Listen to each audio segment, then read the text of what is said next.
Bonjour.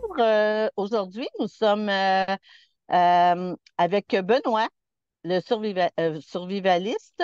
Et aujourd'hui, nous vous ferons découvrir Benoît qui compte beaucoup d'expérience en survie et qui est un modèle québécois. C'est une référence au Québec. Alors, c'est ça. J'aimerais ça, Benoît, que tu nous parles. Tu as plus que 40 ans d'expérience dans la survie. Pour toi, la survie, c'est un mode de vie. J'aimerais ça que tu me parles un peu de toi, tes expériences. Bonjour Lynn, Bonjour. bien content d'être sur ton émission. OK? Le... Moi, ça fait 40 ans que je fais ça, que je pratique, même peut-être un peu plus, mais là, je le pratiquais pas, mais on va dire un peu pas de père en fils, là, mais il y a beaucoup de choses qui est arrivé dans ma vie qui m'a dirigé vers l'autonomie. OK? Fait que c'est un mode de vie pour moi de toute une vie. Incluant avec mes enfants puis ma femme. Donc, on participe tous ensemble à ce mode de vie-là, qui est un mode de vie un peu que nos arrière-grands-parents, à tout le monde ici au Québec, tout le monde cultivait, tout le monde avait soit des poules, des animaux de ferme, puis etc. Hein. Ça fait que c'est un mode de vie ancestral un peu, mais que les gens ont oublié. Mhm. Fait que c'est un peu ce que je pratique. Mhm. Mais OK, d'accord. oui, Oui.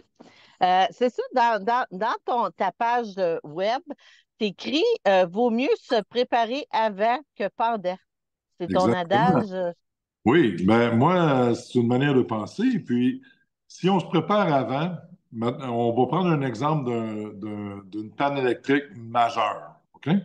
On voit souvent une panne électrique qui arrive de quelques jours, les gens courent chez Home Depot, genre aller s'acheter une génératrice, puis il y en a rien que trois, quatre dans le magasin. Là, OK? Puis là, il n'y a plus personne. Les trois, quatre premiers, il y en ont, mais après ça, il n'y en a plus. OK?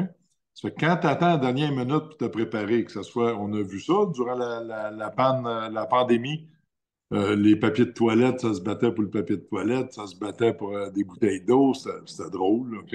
Pourtant, du papier de toilette, ça se mange pas, hein? Fait que les gens se battaient pour ça.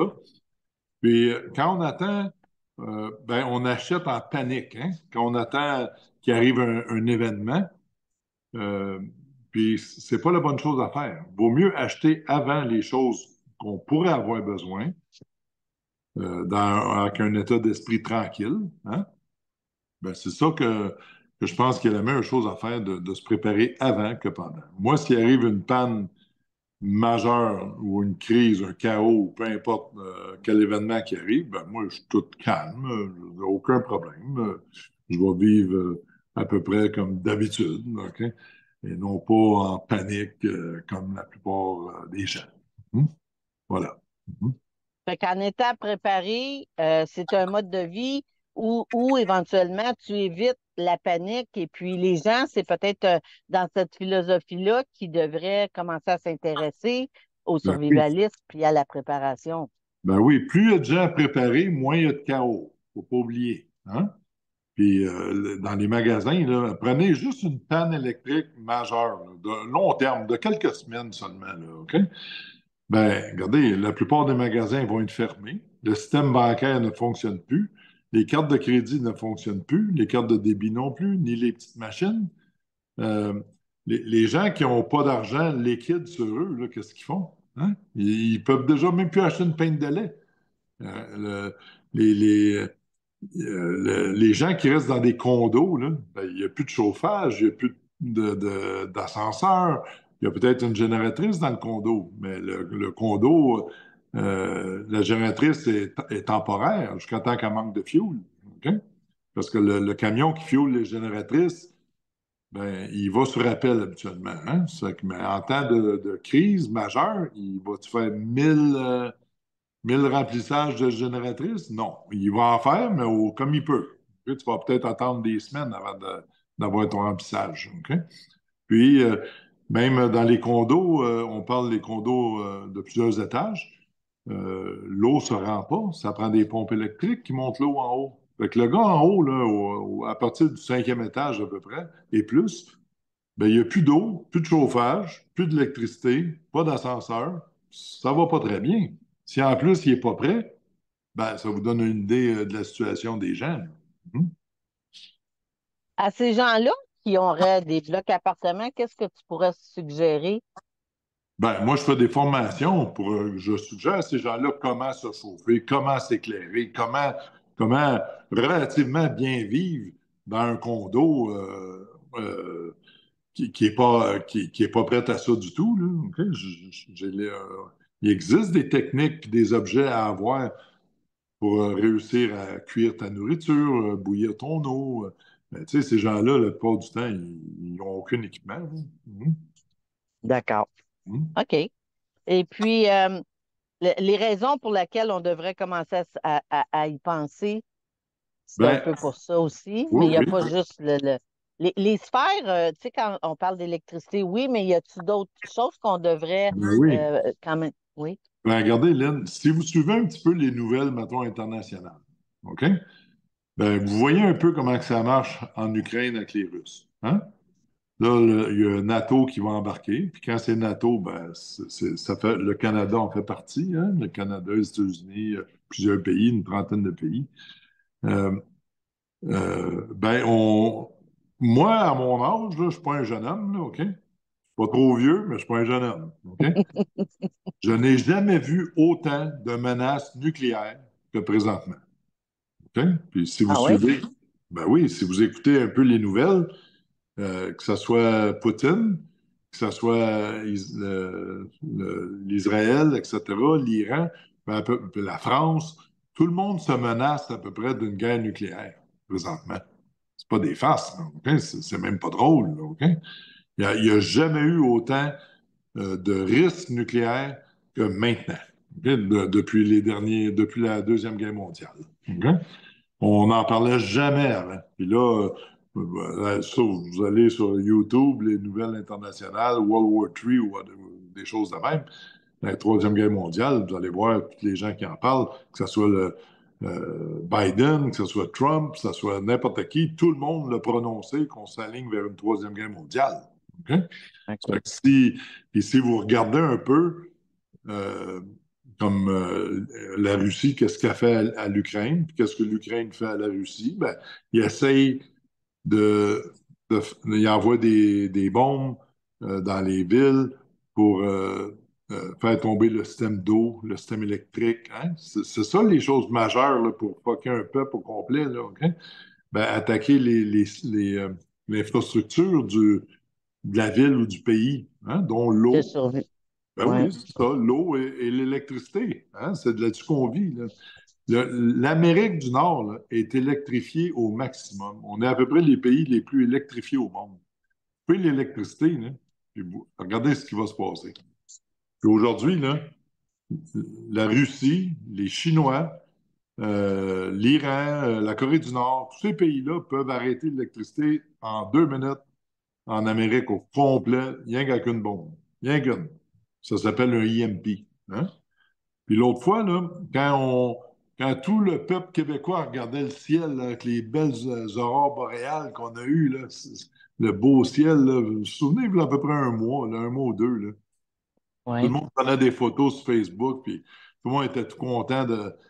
Ben, vous savez qu'on a passé proche de perdre l'électricité. On Ah était. oui? Ben absolument. Si vous checkez ça, des scientifiques, là, quand même, là, des gens connaissants, là, ils vont vous dire que c'était grade 4. À grade 5, là, à peu près tout le système électrique tombait. Le Québec, dans les années, bon là c'est vague dans ma tête, mais dans les années 90, on a perdu l'électricité au complet à cause du soleil. Hum? Au complet. On l'a perdu à une douzaine d'heures. OK? Le système au complet a tombé. Bang! Hum? Pour une douzaine d'heures. Vous pouvez le retrouver sur le web, là, OK? Cherchez Hydro-Québec, vous allez le voir. OK? Bon, ben, ça, on aurait pu tout perdre, l'électricité, encore une fois. Hum? Ça a passé bien proche. Hein? Puis les gens, pourtant, tout le monde trouvait ça beau. Puis, hein? C'est vrai que c'était beau. C'était super beau. Mais écoutez, ça peut arriver d'une journée à l'autre. Hein? Avec plein de choses, que ce soit le soleil, une bombe, une attaque terroriste. L'autre fois, Moi, je donne des formations web aussi, puis j'ai mis une photo qui me fait rire, là, OK? Euh, un raton laveur, un raton, là, on ne parle pas de 8 terroristes armés avec des grenades et des lance-roquettes, là, OK? Un raton laveur a fait tomber l'électricité. La moitié de la ville de Toronto était blackout au complet. Un raton. Il a marché là, sur un fil, puis tout blackout, la moitié de la ville de Toronto. Un raccoon, OK? Un raton laveur. Imaginez-vous un jour s'il y a 15-20 gars armés solides, là, hein, avec des camions béliers, tout ce que vous voulez, là, OK, qui veulent fermer l'électricité dans des villes majeures comme Montréal, Toronto ou autres, là, New York, etc. Imaginez-vous qu'est-ce qui va se passer. Le chaos. Le chaos là, peut arriver, bang, en 2 secondes. Hein? Puis les gens pensent que on est à l'abri des bombes ici. Oui, c'est vrai, pas mal. Montréal n'est pas vraiment une ville cible, là, je vous avoue. Là, OK? Prenez New York, mettons. New York est possiblement la ville, une des premières villes, le target idéal là, pour faire basculer la planète, là, ça serait la ville de New York, OK? Avec une bombe soit atomique ou whatever. OK? Bon, c'est vrai qu'à Montréal, on n'aura pas de retombée atomique. Là, c'est quand même loin. Là, OK? Mais qu'est-ce que vous pensez qu'il va se passer avec une bombe atomique à New York? Ici, il peut arriver à peu près 5-10 millions de personnes, hein, d'Américains, qui vont marcher avec leurs autos, à pied, n'importe quoi, pour faire la migration, parce que tu ne pourras plus rester dans la ville ou l'État de New York. Fait qu'il y a des gens qui peuvent arriver ici par millions, là, d'une journée à l'autre. OK? Fait que si t'es pas prête, là, écoute, s'il arriverait 3-4 millions de personnes, il n'y aurait plus de nourriture, plus rien. Je veux dire, le chaos total, là, OK? Total, OK? Puis ça peut arriver. Si une bombe explose à New York, le monde va migrer. Il va migrer soit au sud ou au nord. Hein? Il y a bien des gens qui vont venir au nord parce qu'on est un pays quand même assez neutre ici, là, le Canada. OK? Mais quel bordel qu'on va avoir. C'est que, tu sais, il ne faut pas vivre sous la peur. Mais moi, je dis, il vaut mieux se préparer avant que pendant. Parce que pendant, là, il va être trop tard. OK? Voilà. Exactement. Et vous, c'est une entreprise familiale, c'est un mode de vie familial. Vous avez des enfants, votre épouse. Oui, j'ai quatre Sont garçons. toutes Oui, quatre garçons?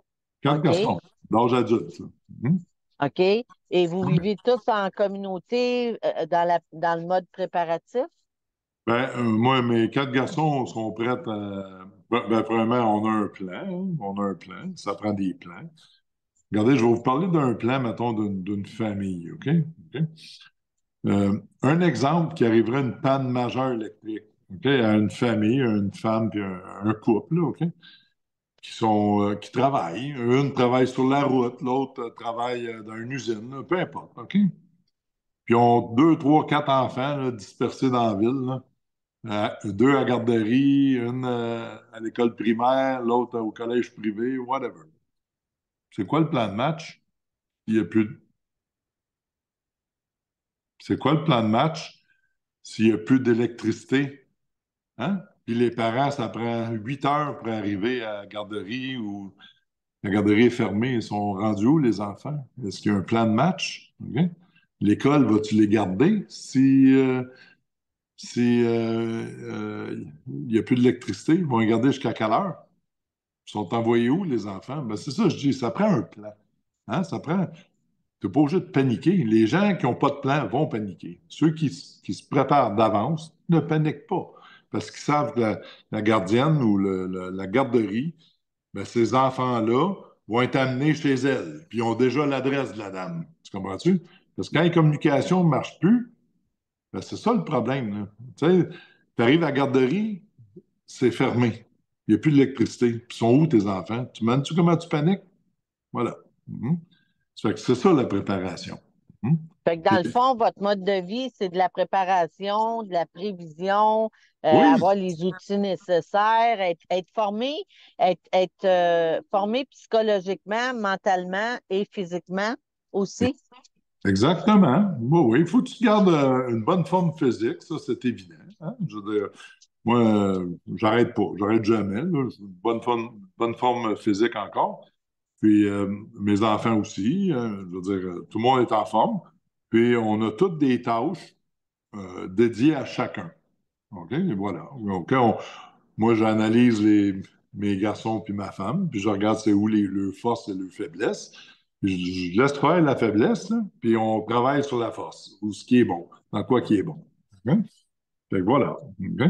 Fait que si on a un plan, ben, tu sais, là, c'est comme sérieux aujourd'hui avec vous en entrevue, mais moi, mon plan, là, des fois, on le déballe au souper, tu sais, en ayant du plaisir, en prenant, je sais pas, un petit drink, OK?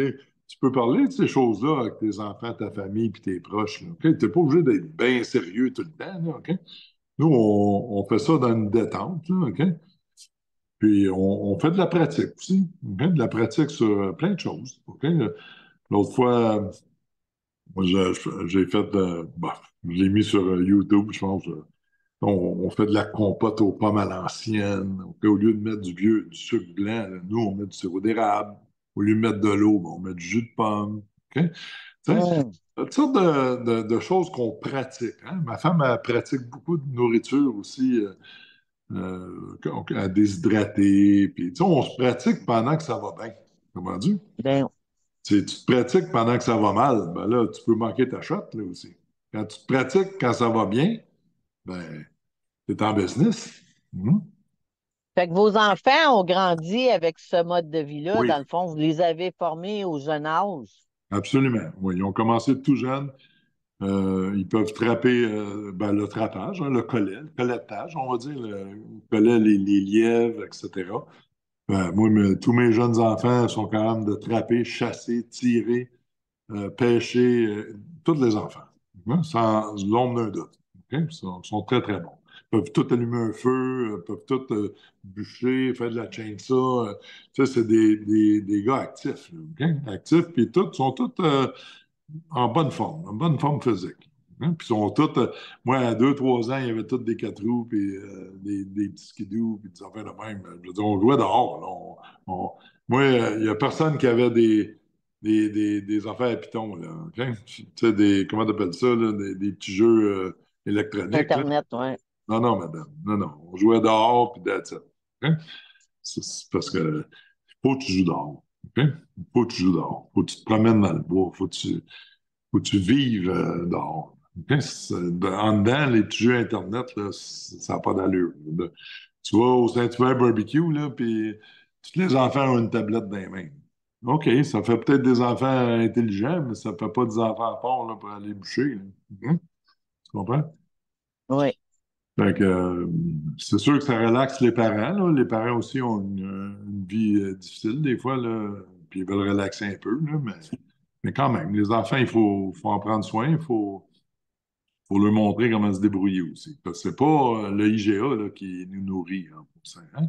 Le IGA, là, ou le métro, là, c'est comme on va dire un accessoire. Hein. Ça fait du bien. C'est facile d'aller là, mais c'est pas, la nourriture, elle vient pas de là. La nourriture vient des champs, la nourriture vient de la forêt, elle vient de l'élevage. Comprends-tu? Ça fait que c'est ça qu'il faut apprendre à nos jeunes. Hein. Puis, vous parlez de votre emplacement où vous êtes. Vous prônez que c'est important d'avoir une base autonome, durable. Et Oui, votre base, ça comprend quoi, en fait?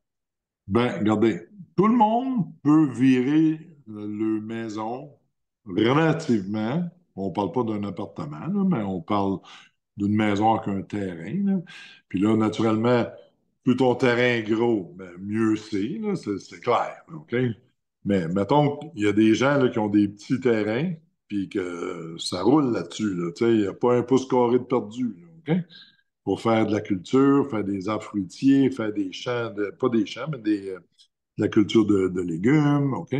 Il y en a qui sont bien débrouillards, là, OK? Ils font ça en hauteur aussi, tu sais, sur le balcon, la rampe du balcon peut être utilisée. Il y a plein de choses, là, plein d'espaces possibles. Même quand tu es en ville, ton toit, ton balcon, tu regardes, le soleil, il rentre partout, hein? Ça prend du soleil, hein, faire un jardin, hein? Puis, mais ça prend surtout du bon vouloir. Hmm? Fait que, moi, ici, j'ai eu la chance d'acheter un grand terrain. Ben là, on a une chance, tu sais, mais c'est pas tout le monde qui a cette chance-là, mais il faut que tu te débrouilles avec ce que tu as. Moi, avant, j'avais pas ça, puis j'avais d'autres choses. J'avais un plus petit terrain, puis je me suis débrouillé à être autonome aussi, euh, avec un plus petit terrain. OK? Mais ici, moi, les gens qui viennent en formation, ben, je leur montre ce que j'ai fait ici, hein, avec le travail. OK? Beaucoup de travail quand même. OK? Ça prend des travailleurs, là, OK? Des gens qui n'ont pas peur de travailler. Mais c'est ça, je le fais visiter aussi. Puis on fait de la formation, mais je fais aussi de visiter, là. Tu sais, c'est bien important de visiter et avoir une vision là, de c'est quoi une base autonome. OK? Voilà. Puis chez vous, est-ce que j'ai vu, vous avez des poules, vous Oui. semez, vous avez des arbres fruitiers, avez-vous des ruches et tout ça? Oui, j'ai des ruches. Moi, ici, je peux vous nommer un peu ce qu'on fait. J'ai des ruches, je fais du miel, du bon miel, hein. Je vais faire 2 récoltes cette année. Je fais aussi du sirop d'érable. J'ai 1 000 entailles. Oui, c'est suffisant, là, OK? C'est suffisant pour en faire beaucoup. J'en vends pas. Moi, au pire, je le donne. Je le donne à mes clients, je le donne à mes employés, je le donne à plein de monde. Ça fait que du sirop d'érable. Le miel, j'en donne moins par contre, hein, parce qu'il y en a moins. Hein. Ça fait que je le garde pas mal pour moi, le miel, c'est excellent. On fait aussi, j'ai toutes sortes d'arbres fruitiers. J'ai les pommes, les poires, les prunes, les cerisiers que j'ai plantés. Euh, j'ai les arbustes aussi fruitiers. J'ai beaucoup de bleuets, des framboises, des mûres. J'ai des raisins. J'ai des kiwis même. Hein. Les gens sont surpris de voir que les kiwis poussent au Québec. Oui, mais c'est pas les mêmes qu'à l'épicerie, là. C'est pas les gros verres là, avec du poil, là, OK? C'est à peu près gros comme une petite date, là, OK? Fait que c'est pas nécessairement gros, mais on le mange au complet, puis c'est la même couleur à l'intérieur, OK, que le kiwi vert avec les petits grains noirs, là, OK? C'est la même chose, OK? Mais c'est excellent, OK? Puis j'ai de la camerise, j'ai toutes sortes d'affaires, toutes sortes de produits, puis je suis bien content d'avoir ça. C'est parce que vous savez, vous plantez ça une fois, puis vous avez de la nourriture pour à peu près les 30 prochaines années. C'est incroyable. Puis c'est incroyable qu'il n'y a pas plus de gens qui en plantent. C'est à peu près rien que des cultivateurs qui en plantent. Comment se fait que ceux qui ont des beaux terrains là, dans des villes partout au Québec, là, pourquoi ils ne se plantent pas deux pommiers, poiriers, deux pruniers? Pourquoi ils ne se plantent pas ça au lieu de planter des tulipes et des sapins puis des. Tu sais, tu peux te planter de la nourriture, tu vas en avoir la balance de tes jours. Hein? Pour toi, puis tes enfants, puis ta famille. Ça donne une valeur ajoutée à votre maison, ça aussi, là. Des arbres fruitiers. Hein? Puis en plus, le matin, tu te lèves le matin, tu t'en vas avec ta petite tasse de café dans ton jardin, là, puis tu t'enlèves une petite prune, là, une petite bouchée dans la prune, le jus coule, là, parce qu'elle est vraiment bonne, puis elle est à point. Mes fruits à moi, là, ils goûtent pas ce que vous mangez à l'épicerie. OK? Parce que les vôtres à l'épicerie, là, ils ont été cueillis d'avance. 30 jours d'avance peut-être, ou 15 jours d'avance. Ils sont pas bourrés de sucre, bourrés de jus. OK? Ils ont été pris pendant qu'ils sont durs pour le transport, puis etc. OK? Puis ils font mûrir ça dans des frigidaires quelconques. Puis, OK? Ben moi, là, il a mûri dans l'arbre. OK, mon fruit. Puis quand tu le manges, il est sucré, puis il est plein de jus, puis regarde, là, ça n'a rien à voir avec les fruits de l'épicerie. Hum? Fait que ça, je montre ça aussi aux gens. OK? Puis on fait le tour. Puis à ceux que ça intéresse, ben, je leur donne des trucs. S'il y a des trucs pour avoir des beaux fruits. Puis, dans une situation bio, là, moi, j'essaie de garder ça bio. Des fois, on n'a pas le choix de mettre un petit peu d'insecticide parce que moi, je suis en pleine forêt, hein, il y a beaucoup de bébites. Mais j'essaie au minimum, puis j'essaie de trouver des insecticides qui sont pas mal à base naturelle. OK? Je fais que faut pas employer des poisons. OK? Mais c'est ça, on n'a pas le choix des fois d'en mettre un peu, là, OK? Au minimum. Quand les fruits se font attaquer, sinon j'aurai pas de fruits.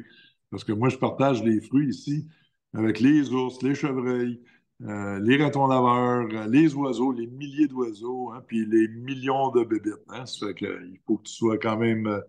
Moi, je n'ai pas le choix. Des fois, je mets des filets, puis etc. Tu sais. Ça fait que, pour les protéger. Puis je les ai clôturés aussi pour empêcher les chevreuils, parce que sinon, les chevreuils mangeraient toutes mes arbres. Mhm. Ça fait qu'il faut les protéger un peu. Mhm. Vous êtes quand même dans une région qui est quand même micro-climatisée. Vous êtes à Sainte-Agathe, fait que c'est quand même froid, là. C'est quand même Oui, un oui, c'est système froid. froid. Oui, oui. Puis vous Oui. réussissez à récolter tous ces fruits-là. C'est magnifique. Oui, oui. Mais vous savez, moi, je suis dans la zone 4, ici, OK, du Québec. Là, OK? Le Québec est divisé en zones. OK? C'est la zone 4. Puis, il s'agit que tu plantes. C'est sûr, si tu achètes des arbres zone 5, mettons, pour la zone de Montréal, OK? Ben, ils ne t'offront pas ici parce qu'ils vont geler. OK?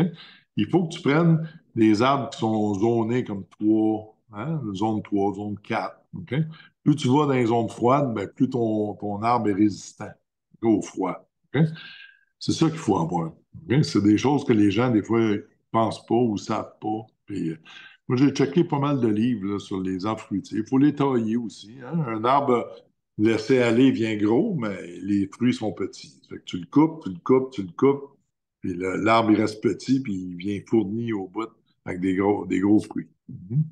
Fait qu'il y a Fait des que c'est toutes techniques. des techniques, oui, OK. Puis vous dites que ça fait quelques années que vous êtes dans ce secteur-là. Combien d'années ça vous a pris pour construire cet écosystème-là? Ben, moi, officiellement, j'ai acheté ça, ça fait 15 ans. OK? OK. Ça fait 15 ans. Le but premier était de faire une, euh, une maison modèle, parce que je voulais faire un développement ici pour des survivalistes. OK? J'ai des terrains alentour d'un lac pour des survivalistes. OK?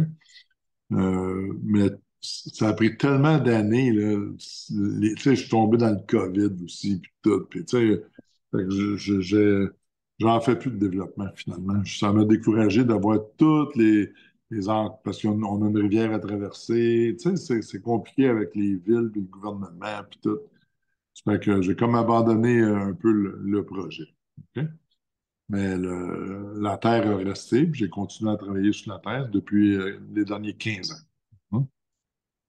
15 ans que je travaille presque tous les week-ends dessus. Mhm. En famille.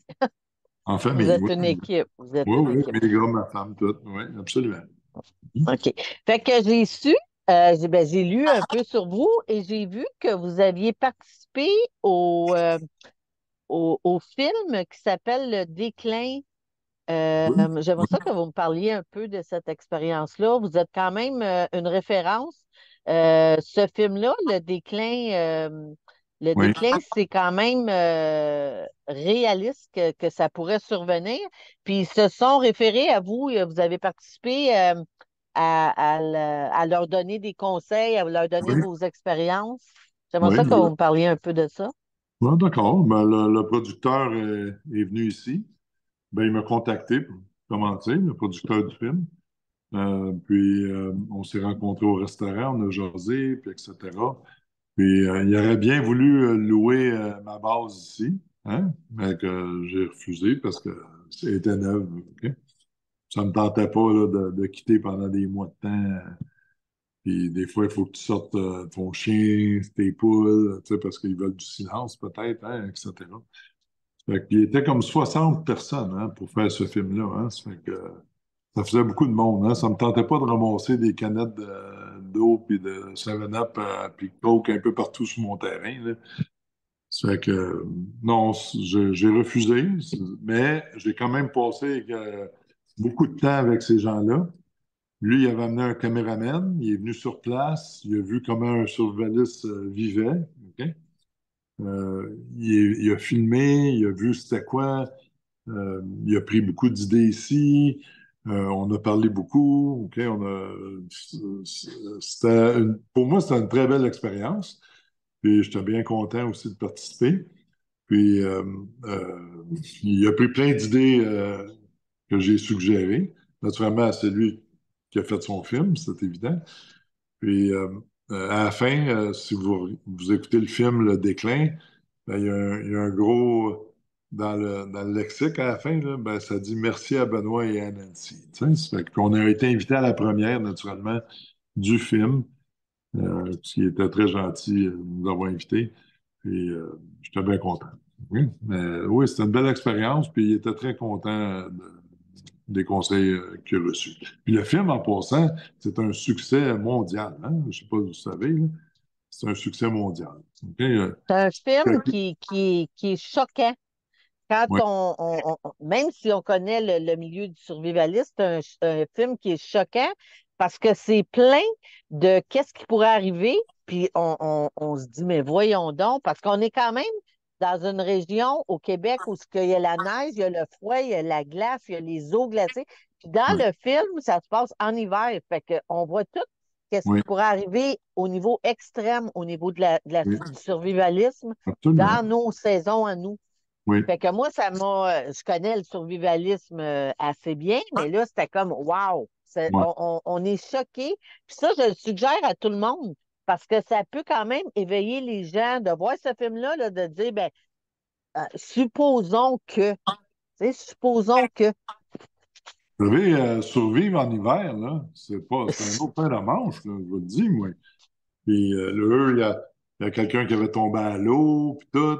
Mais, Oui, tu sais, ben c'est ça. ouais, mais Oui, même survivre en hiver chez vous, là. Vous savez, au Québec, là, la ville de Montréal et la ville de Québec, puis d'autres villes aussi, d'autres petites villes plus petites, interdisent les foyers au bois.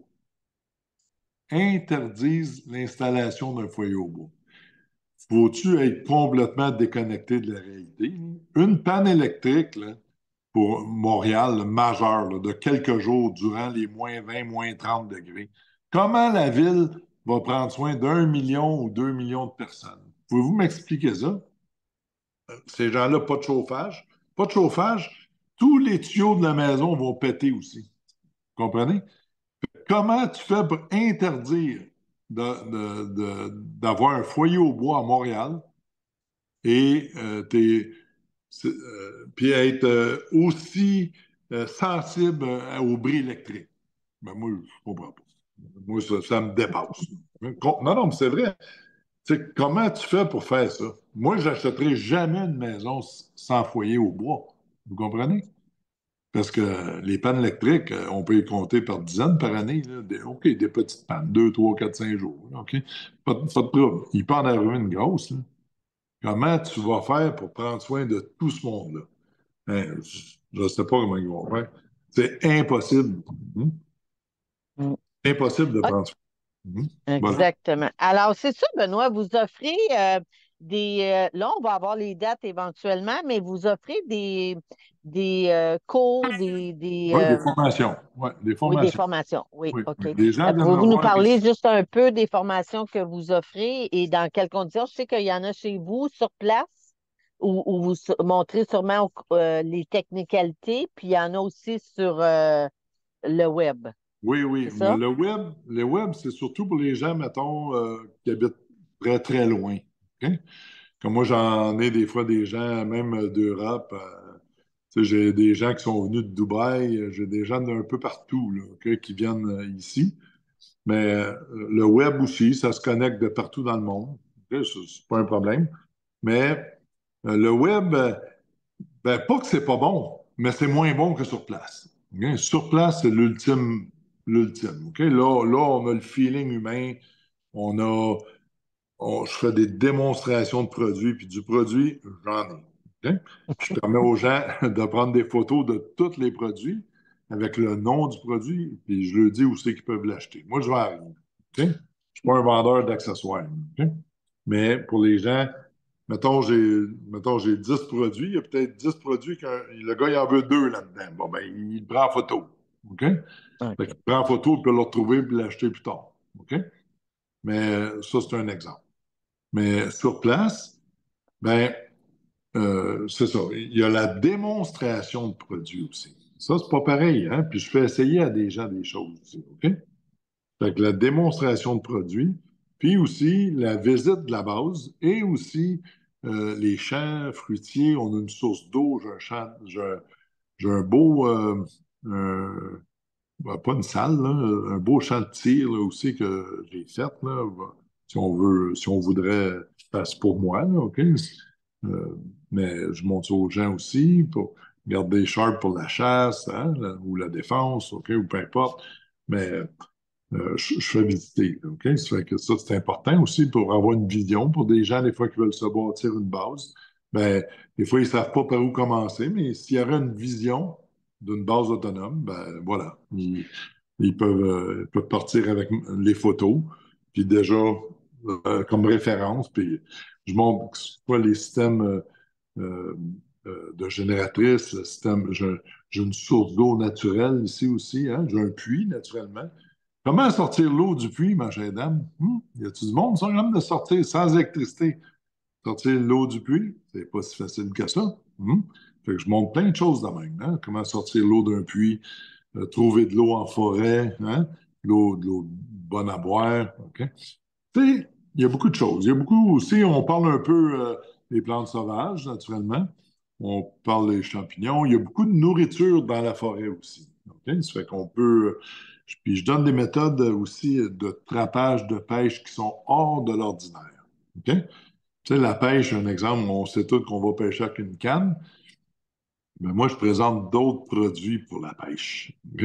C'est qu'une pêche qui est ultime. On parle des pêches de survie, puis le trappage de survie, puis la chasse de survie. Faut bien comprendre. OK? Oui. Je suis pas un C'est avec des braconnier. méthodes, c'est avec des méthodes non traditionnelles, là. Si on Non arrive dans le bois, puis traditionnel. on a faim. C'est ça, Ben, t'as faim. exactement. Si t'es perdu ou t'as plus de nourriture, ou etc. Je suis pas un braconnier, là. Faut bien qu'on se comprenne. Mais je montre des méthodes en survie, comment pêcher ou comment, mettons, chasser ou trapper en méthode de survie. Et voilà. OK? OK. Vous montrez aussi, à ce qu'on a discuté auparavant, comment protéger nos avoirs, comment se Oui. protéger. Vous me parliez, mettons, quelqu'un en ville, j'aimerais ça que vous nous expliquiez un peu Oui, ça, les vous modes de savez, bon, vous savez, l'autre fois à Montréal, je sais pas, dans quelle ville vous habitez, là? Montréal pour Bon, l'instant, oui. bon, parfait. Mais écoutez, tu sais, l'autre fois, il y a eu des manifestations pro-palestiniens à l'université McGill, hein, ça a duré longtemps, ils sont allés dans les parcs. Tu sais, des affaires de même, là, ça peut virer tout d'un coup en chaos, là, OK? C'est pas très long là, que tout d'un coup, ça revire en chaos.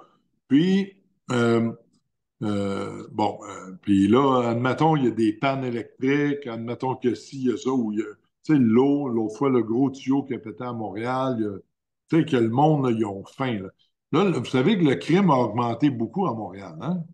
Montréal puis les villes environnantes, là. Ça a augmenté beaucoup à cause que l'inflation, le monde, il vole plus que d'habitude. OK? Tous les policiers là, peuvent vous le confirmer, là, que le crime a augmenté beaucoup. Ben, ça fait des vols à domicile, des home invasion qu'on appelle, OK? Ça fait des vols d'automobile, des vols de toutes sortes d'affaires. OK? Le vol de votre sacoche. Bon, le drogué, il veut plus de drogue. Tu sais, l'argent est plus Oui. dur à gagner, tout coûte plus cher, tu as moins d'argent, mais tu voles. OK? Moi, un home invasion, là, c'est pas drôle pour personne. OK? Quelqu'un qui défonce, puis moi, là, tous les bâtisses, à peu près, je dirais 90% des bâtisses à Montréal, un petit coup de pied sur la porte à l'eau. Un petit coup de marteau sur votre porte patio, la vitre à cause tombe à terre, tu rentres en une seconde. OK? La plupart des fenêtres, tu donnes un petit coup de marteau, tu ouvres la fenêtre, tu débordes la fenêtre, puis tu rentres par la fenêtre. Je veux dire, c'est tellement simple. C'est un jeu d'enfer rentrer chez quelqu'un. Moi, je montre aux gens comment solidifier vos portes. C'est d'une importance capitale de, d'avoir des portes résistantes là, aux coups. OK? Je montre comment, euh, pas blinder, c'est pas le vrai mot, mais comment rendre vos fenêtres résistantes au choc. OK? Comme un windshield d'automobile, c'est pas facile de passer à travers ça. OK? Mais il existe des produits qu'on peut mettre sur une fenêtre puis ça, tu vois pareil, là, tu vois la même chose. C'est un film, puis qui rend ta fenêtre pas incassable. Elle casse, mais elle reste ensemble. Puis tu passes pas à travers. OK. Tu comprends-tu? Tu fais comme ça. Fait que ça, c'est toutes des techniques pour apprendre à se protéger Oui, du mieux qu'on peut. ou qu'on soit en ville ou en campagne, il y a des modes. Ça, c'est dans les enseignements que vous donnez, dans les formations. Oui, oui, oui. Comment aussi protéger votre périmètre, ceux qui ont des grands terrains, là. Comment savoir si quelqu'un rentre sur ton terrain ou s'approche de ta maison. Ben, j'ai des méthodes de périmètre, de protection de périmètre. OK? J'ai plein de choses à montrer. Je Bon, vous dis, le OK. cours, oui, Et pour vous rejoindre, est-ce que vous avez un site web, est-ce que je sais, et un oui, numéro de téléphone? oui, j'ai Voulez-vous le nous temps. donner ça aujourd'hui? Oui, c'est benoîtsurvivaliste.com. OK. Benoîtsurvivaliste.com. Ça, c'est mon site web. Puis, vous pouvez accéder, ceux qui veulent des formations, là. C'est bien décrit, là. Puis, le choix est le vôtre, là, OK? Ou les gens qui ont de la difficulté à aller sur des sites web peuvent me rejoindre par téléphone, sur mon téléphone, pas pour jaser, mais pour se booker, là, OK? C'est parce que jaser, je ne peux pas jaser à tout le monde, là, OK? Je jase à ceux qui veulent se booker, booker un rendez-vous. Ça fait que c'est le 514-232-4013. 514-232-4013. Ça, c'est mon cellulaire personnel. Je vais répondre à vos questions. Puis je vais booker ceux qui veulent se booker ici. Généralement, c'est les fins de semaine, le samedi. OK? Fait que je peux faire le samedi ou le dimanche, là, OK? Mais le samedi est la journée de formation idéale, là, je pense pour tout le monde, la majorité des gens. Puis le web, c'est le vendredi soir. OK? Fait que, OK. En terminant, Benoît, j'aimerais que vous me répondiez à une question ouais. Qu'est-ce que vous suggéreriez aux gens qui s'intéressent, qui débutent dans leur, dans le survivalisme? Ben, premièrement, ce que je suggérais, là, je vais parler pour moi un peu, là. Je suggérais de prendre des cours. Ça, c'est évident. Quand tu prends un cours, tu sais, un cours de natation, tu apprends à nager. Quand tu prends un cours de cuisine, tu apprends à cuisiner. Ben, un cours de survie, comme je donne, et autonomie, ben, tu apprends à devenir survivaliste puis devenir autonome. Voilà. Moi, c'est ce que OK. je recommande, mais il y a beaucoup d'autres recommandations. OK? Bon, on va commencer par ça. Et les gens vont sûrement vous poser des questions après cette conférence. Alors, je vous remercie sincèrement de cette parution avec nous et au plaisir de vous revoir, Benoît. Et on va continuer avec les questions. Je vous Ben, remercie. merci. Merci beaucoup, Lynn. Au plaisir.